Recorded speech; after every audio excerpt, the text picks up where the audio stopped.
I'm Barry Funkhauser, and this be the Barry Funkhauser Show. Here's what's going on. Well, Dilbert has been canceled. SoCal Gas announces a $10 million fund. And a Midwest city man says AT&T broke his sprinkler 2 years ago. With me, as always, is General Know-It-All and Current Events Guy, Joe. Hello. Hey. How you doing, Barry? Well, today is here's what I did over the weekend, Joe. I didn't tell you yesterday, but I won an auction, okay? And smarty pants when it comes to these online auctions, because there's one website auction company that is frequently has, yards, I guess you call auctions, in Camarillo, where I live. So they're very close to me. Well, I was very strategic. Wait, I got a question. Is this like one of those private auctions where you're like buying the contents of a locked storage unit or something? No, they take pictures of everything. It's sort of downsizing for people or moving sales. It's like an elevated yard sale, basically. Okay. Sometimes there's fancy stuff, but I'm out there looking for gardening stuff. Okay, I'm looking for all that. So this one pops up, and it's a mile from my house, Joe. It's very close, all right? Easy. Oh, not bad. Easy, and then, easy. So I'm seeing large lot of planters and plants. Very large lot of plants and planters, okay?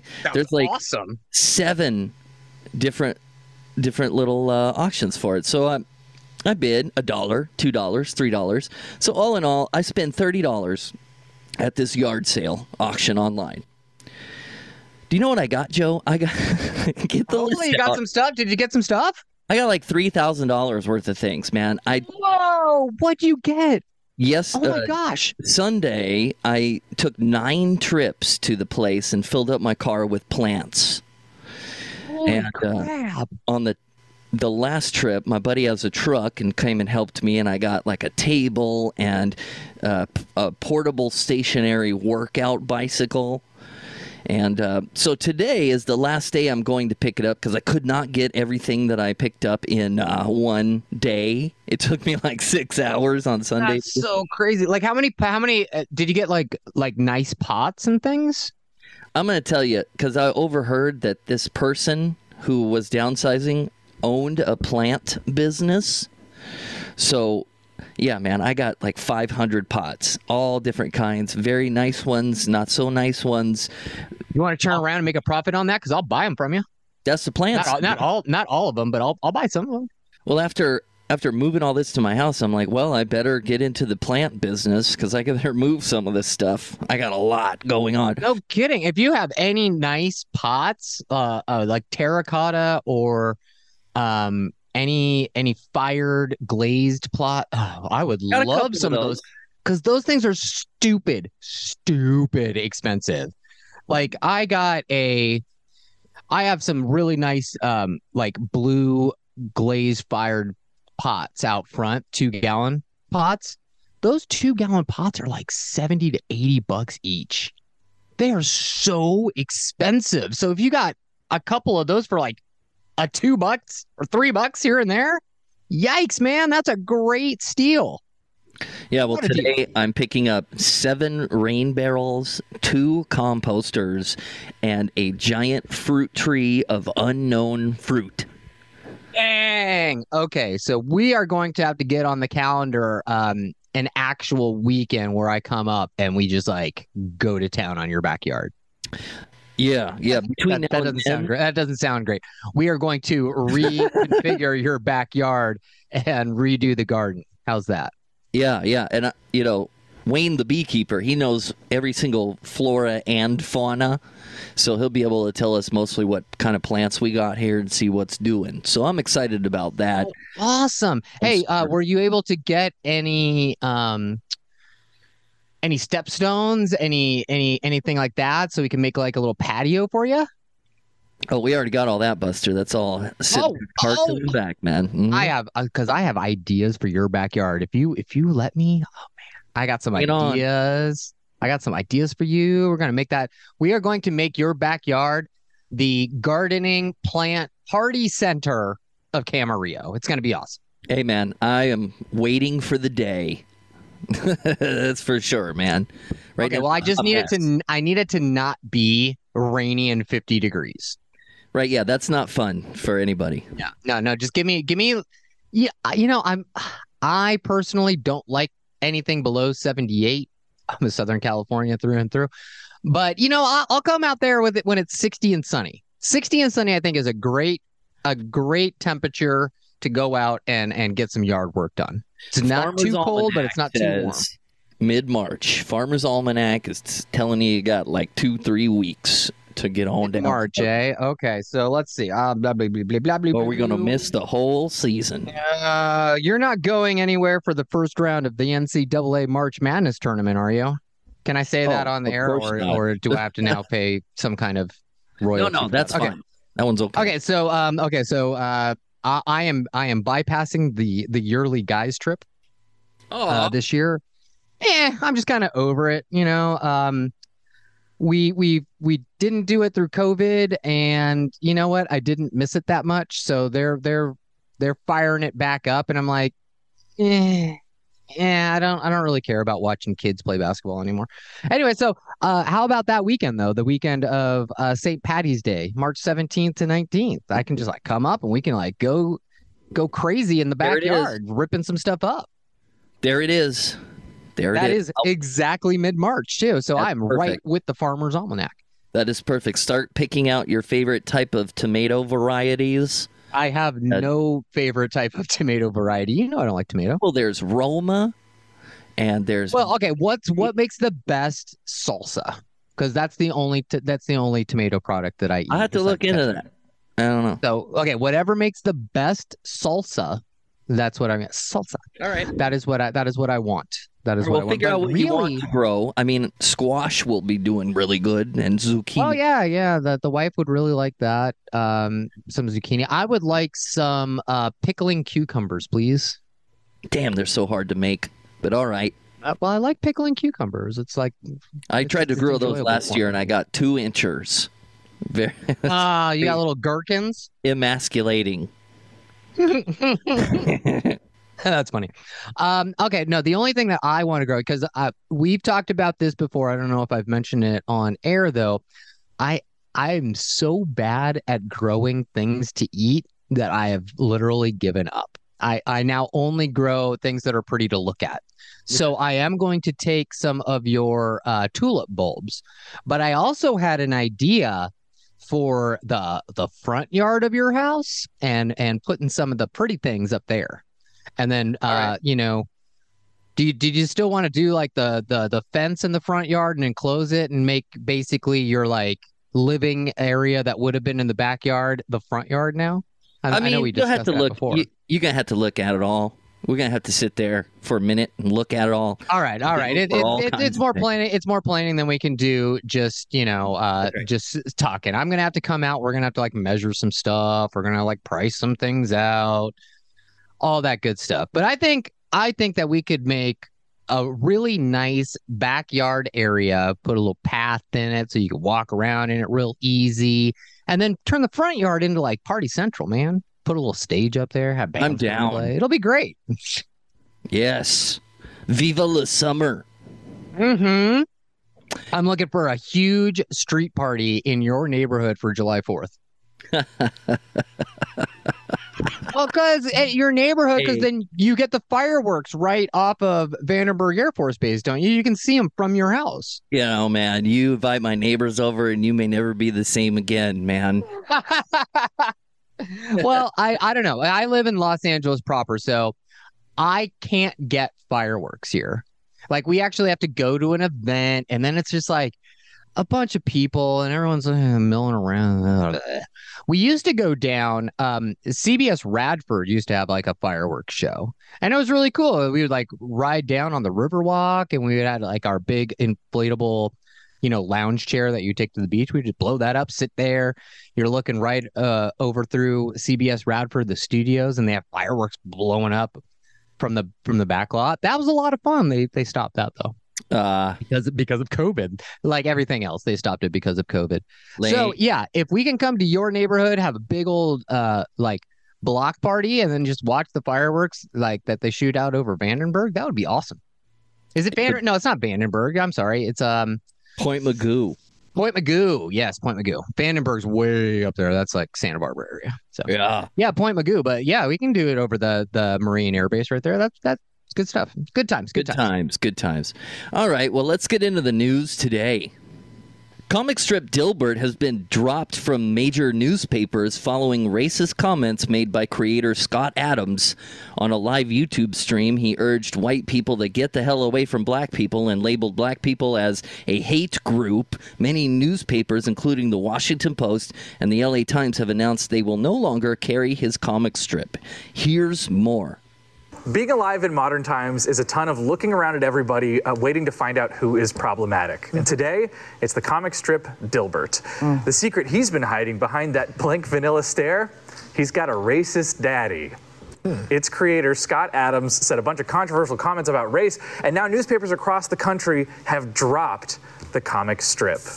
The LA Times, the Chicago Tribune, Washington Post are among many newspapers saying that they will no longer carry Dilbert. That is because Adams, on his YouTube show, repeatedly referred to people who are black as members of a, quote, hate group, and said he would no longer, quote, help black Americans. Adams said he was trying to make the point that everybody should be treated as an individual without discrimination. Elon Musk actually appeared today to defend him, saying the media used to be racist to non-white people, and now they're racist against white people and Asians. Wow. Wow. Well, you know, here's the thing, man. I'm torn in two different ways here because, yes, we're all going to blow up Dilbert. We know it's happening, and we've known he's been a little side-eyed for a while now, saying controversial, very non-good things. But I saw the clip, and the first half wasn't so bad as the second half. It was all bad. I don't know why he's decided to burn his entire empire down over this topic. You know why? It's stupid. Because he has enough money now that he can do whatever he wants. That's what it is, huh? He's older that's now, what it is. He's older now. He has enough money. He doesn't care anymore. So now he's just gonna like be his true self. My thing is, why haven't we canceled the Dilbert comic decades ago? It's not good. It's not funny. It's a really bad comic strip. Yeah. It's like, it's not funny at all. It's like, it's the most mundane, stupid office type of humor. Yeah, but a lot of that it's stuff like, is so super. Yeah, but the newspaper isn't notorious for doing good. Well, I know, but comics. Dilbert is. Are you? Well, now they are. Well, in my lifetime, like back in the day, I remember in your lifetime, you had two of the best newspaper comic strips to ever be printed. Right, but I was only looking at and Calvin and Hobbes. That's it. What? But I was only looking at 10% of all the comics. You know, there was so many comics. There's only like sure. But Dilbert was always just like one that like it was just so dumb. It was like lowest common denominator humor, and that's what Scott Adams is, the lowest common denominator of human being. You know you're not on the right side when Elon Musk is defending you. Yeah, that's the other thing that's just, man, why's that guy got to do this? You know, he was leading everyone in the space thing, and he appeared to be such a smart guy, and now he's picking all of these idiots to side with. And it just doesn't make a lick of sense. Like, we have the worst people in charge right now, or in power, whatever. Well, that's what happens when you let oligarchs just take over. That's what's happened. All of like I've said this many times. Like, billionaires are not good people. I can't name a single billionaire who I'd be like, oh, I would love to have a cup of coffee with that guy because he just seems like a really, really interesting person. No, they're all kind of assholes. You know, like Elon Musk is just like setting himself apart as being like the king of the asshole. You know, but you even look at like Bill Gates. Bill Gates cheated on his wife. He's not like a great guy.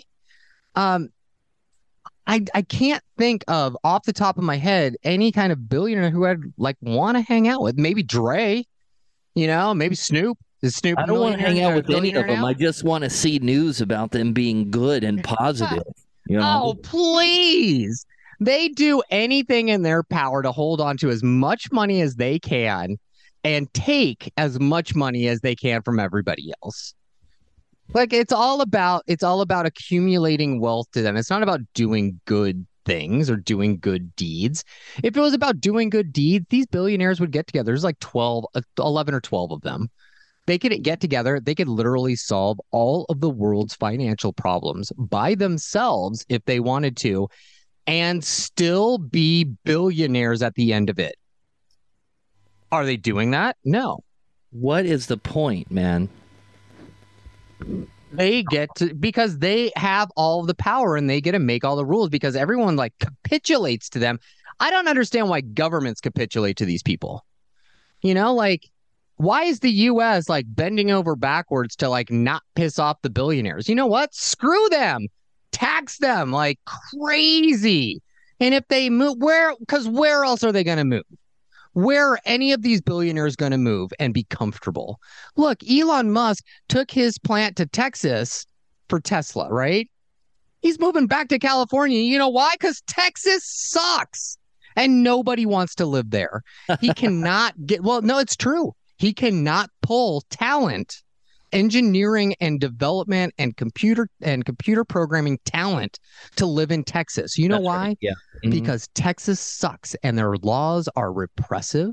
And anybody who has gone through schooling to become a top tier engineer in the United States, are they really going to like want to subject their wives and their girlfriends to the repressive laws of Texas? Probably not. So he has had to move back to California because he can't pull talent. And that's the thing. It's going to continue to happen because these people have the wrong priorities. Yeah. So tell me, Scott Adams, all these racist billionaires, all these racist millionaires, why is the U.S. government capitulating to them?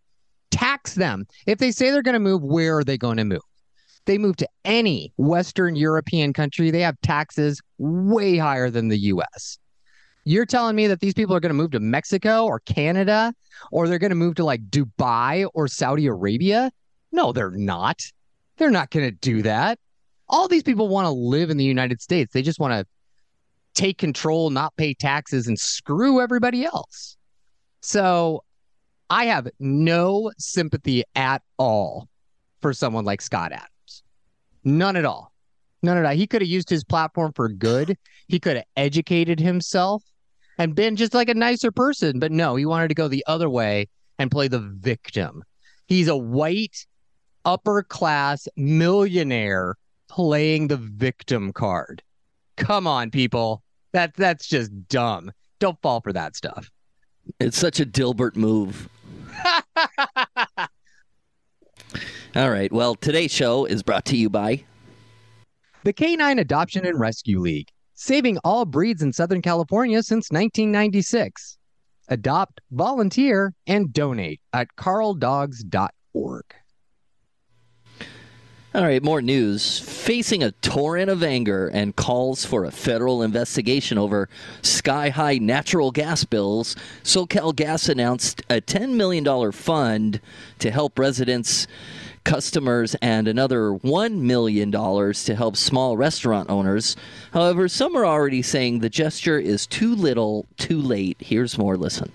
SoCal Gas sent gas bills into the stratosphere during one of the coldest winters in recent memory. The situation also painful for restaurant owners trying to keep the ovens running. SoCal Gas now promising to help, but some are saying it's not nearly enough. What is that going to do for people? It's nothing. Sadaf Najad of Sadaf Persian Cuisine in Encino slamming SoCal Gas over its announcement that $10 million in funding will be made available to help customers pay their bills, with an additional $1 million set aside to help small restaurant owners. I think they're just trying to save face at this point and say, look here, we're throwing you a bone to help you out, but it's quadrupled, and imagine how many others this has affected. I don't think $10 million is going to really do anything for people. Keeping the kitchen going has been no easy task the last few months for restaurants across Southern California. Najad says she couldn't believe her eyes when she opened her SoCal Gas bill. When I saw it, it was just crazy because it's not something where I can overnight say, okay, well, this is the gas price for me today. I'm going to raise my prices tomorrow for my customers.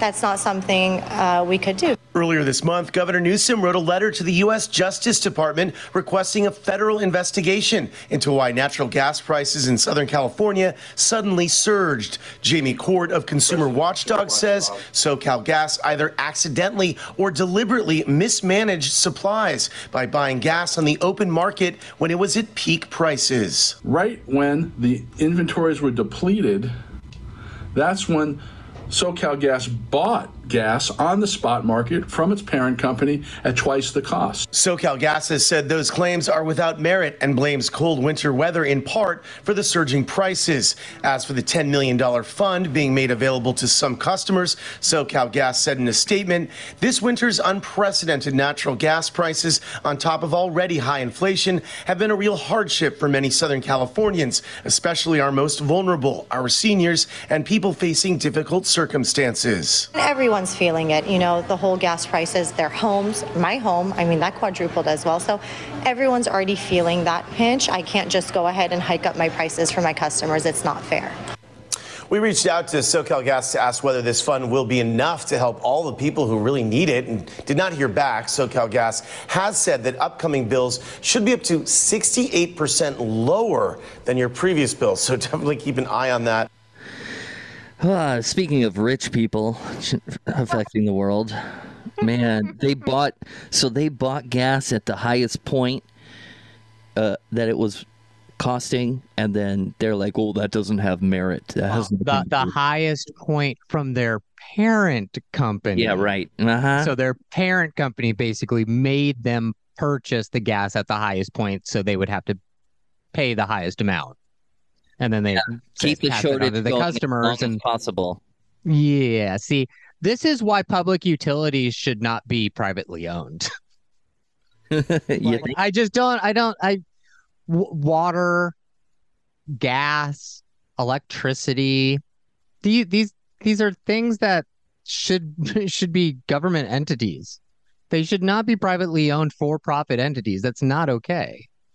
You know, we got our priorities all mixed up, man. Yeah, but you can't undo it now. All this stuff, how do you even undo it? You could totally right. You could totally publicize the natural the amount of people resources. You'd have to convince, the laws you'd have to change, all these powerful people would have to put their power on the line to make this happen. No way, dude. This is too hard.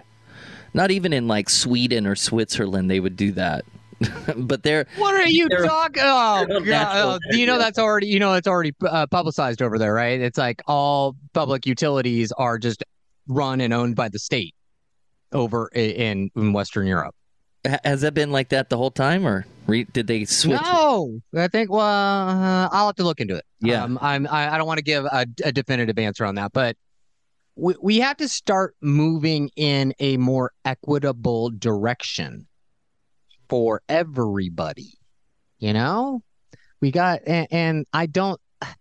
It's like I have a huge issue with water. Living in Southern California my whole life. One of the issues we talked about when you were in Arrowhead is the fact that the Nestle Corporation just takes all of the Arrowhead water and then distributes it literally all over the world. We should not allow that in California. Like, we have water issues in California. We don't need a corporation taking our natural resources and then shipping it all over the place. No, all this stuff needs to change. So, do I think that some consumers overly complain about cost increases? Yes, I do think that as well. However, this seems like a kind of like a gouging type of situation. I received my refund. It was about $50, maybe 56. How much did that help you? It will pay for 2 months of my gas bill. Okay, good. So it's something, but I feel like people are like, oh, well, gas should be stupid cheap. Like, no, I mean, hey, inflation happens. The war in the Ukraine is having an effect worldwide on natural gas shortages. It's just, it's what happens, But we do need to figure out a way to make sure that our most vulnerable people in our community aren't going to freeze to death. It's the same thing. Like in the summer, are we going to let people just like roast to death in 115-degree weather? It's the same thing. Maybe you got to. We shouldn't. There's a lot. I don't know. Parts of Arizona, so yeah, we're kind of doing that. I know, right? So I don't know. Like we gotta. I don't think 10 million is going to be nearly enough. Yeah, I'm with the Shabbat lady in Studio City, where there's no way. Like, yeah, it's like windfall profits. That's something that's been in the news lately. How we gotta make sure that corporations are giving back when they are experiencing windfall profits because of some weird thing that's happening in the world. Like the war in the Ukraine has caused a lot of energy companies to get windfall profits because of the the squeeze in the supply. So should they be able to just keep that? Do they need to give that back to their consumers? Does that go to their stockholders? We need to be more equitable about how those are distributed. And I don't think that just letting corporations keep all that is the best solution for us as a society. Yes. So I'm just happy that it's gonna we're in probably the coldest week that we've had in Los Angeles right now. We just got that big storm. We have another big storm coming up. It was 36 degrees overnight in Studio City. That's cold for California. It's really cold for Southern California. So hopefully we're getting out of that, and so we won't have to worry about the heating bills and stuff so much because we're going to be using less heat because it's not going to be as cold. So we can figure it out. Hopefully. All right. Well, okay. More news. Going to, I think, Nebraska now. A Midwest city man says AT&T broke his sprinkler 2 years ago. Listen. The family who lives in this home behind me says their sprinkler system broke when AT&T workers moved their water meter from here to about 2 feet closer to the street. So they physically moved that down, and it's on the outside of their fiber optic cable. That was moved back in March of 2021. And during that process, Joe Goldstein says they broke the water line to his house. We started noticing water draining down overnight out of the hole they made. That was fixed, but then the family noticed their sprinkler system wasn't working, and it's been like that for almost 2 years now. And we thought, well, we ought to check our sprinkler system. And sure enough, no water. So it took me about 6 months to find up a phone number to call. And so you haven't been able to water your grass for almost 2 years now? Not with the sprinkler system. We've done the old hose trick. Goldstein says they've tried getting a hold of AT&T to fix it. Very interesting because the whole process of trying to find somebody at AT&T to talk to and to get follow-up has been a dead end for me. Goldstein tells us he made 2 claims, and each time someone came to take a look, but never did any work. Because this is going to probably be about $1,000 job. On top of the broken sprinkler, workers left damage to the front yard. The family ended up having to fix that themselves. Our In Your Corner team brought you a similar story last week. And so I called you and said, hey, we got another one. This man in Edmond had similar issues, but AT&T was there the next day to fix all of his problems. We couldn't get anything to happen, and we were hitting brick walls, but we thank you guys very much. You guys made it happen for us. In Your Corner, Taylor Mitchell, Oklahoma's News 4. Hey, so the news does good. In all these small cities, I love these kinds of stories because, like, when you're fed up, you call the news, and then they do something, and then immediately things change. Like, it's such a rigged system. Oh, it's so dumb. They do this companies do this on purpose. They have no customer service. because they hope that you'll just get frustrated and give up, because honestly, it's cheaper for them. It's cheaper for them, and they'll take these media hits because honestly, it's cheaper for them. They might get some, because this is going to blow. Like, they'll go out, they'll fix this, but if they were to do that for everybody who they mess up, it would be millions of dollars. This way, it's only hundreds of thousands, and they get some bad press for a couple days, and then it just blows over, and everyone forgets. Yeah. It's stupid. It's stupid. I am all about being in the customer service field. Like, I am all about great customer service, keeping people happy. It's like, you know what? It's the mob approach to Vegas. That is my approach to customer service. Yes. Keep everybody happy. Keep them coming back for more, and just treat them like human beings whose company that you appreciate and whose business that you appreciate, and it keeps them coming back. Now everyone's gone to let's just screw everybody over, and we'll just like have a rotating door of customers, and that's how we're going to do our business model. Like, I just don't agree. It can't cost a lot to be hospitable. To take that off is such like, what are you saving? You're causing more problems than you are saving. Like 0.2% of your profit put in hospitality. Come on. No, it's like we were talking about with Vegas, right? The accountants come in and they nickel and dime everything. And so they figure out like, oh, you know what? We can afford this much in liability. And to offset that, we're going to cut all of our customer service, and then we save 50%. It's something like that. Like, that people come in and do this. That accountants come in and they don't care. They don't see people. They don't see people behind any of these numbers. It's just all dollars and cents to them. So I don't agree. When you run a business that has any kind, if you're touching people at all in your business, I am of the opinion that you need to have good customer service. It is cheaper and more efficient to retain customers that you already have than it is to go and find new ones. So I am all about making people feel special.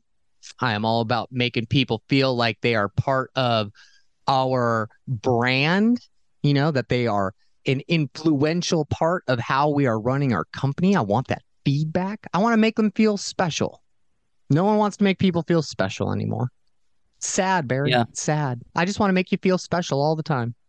Well, it's a slow news day on the Barry Funkhauser Show when we make you sad at the end of it, because it's not the intention, but it is what it is. The cards were dealt today, and that's all we got. So it's all about the big machine taking advantage of the man. Exactly. So my takeaway from this is, don't wait 2 years to call the media and complain about a big company trying to screw you. Get on the horn with what's the NBC Channel 4 guy here? The on your side guy? I don't know anymore. But you know who I'm talking about. Every city has someone that's like the consumer watchdog guy who's on your side. Is that Conan Nolan? I have no idea. Oh yeah, it might be actually. Oh man, I haven't heard that name in a while. Yeah. I don't know why it takes people this long. Like, if a company is about to screw you over, either call the media or just get a lawyer on the phone, especially if it's a company like AT&T. Pretty much any lawyer is going to be like, ooh, it's a big company. Oh, yeah, I could take them for a lot of money. So don't wait 2 years to get your sprinklers fixed if AT&T breaks them.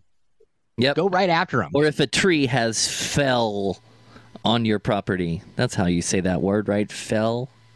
If a tree has fallen?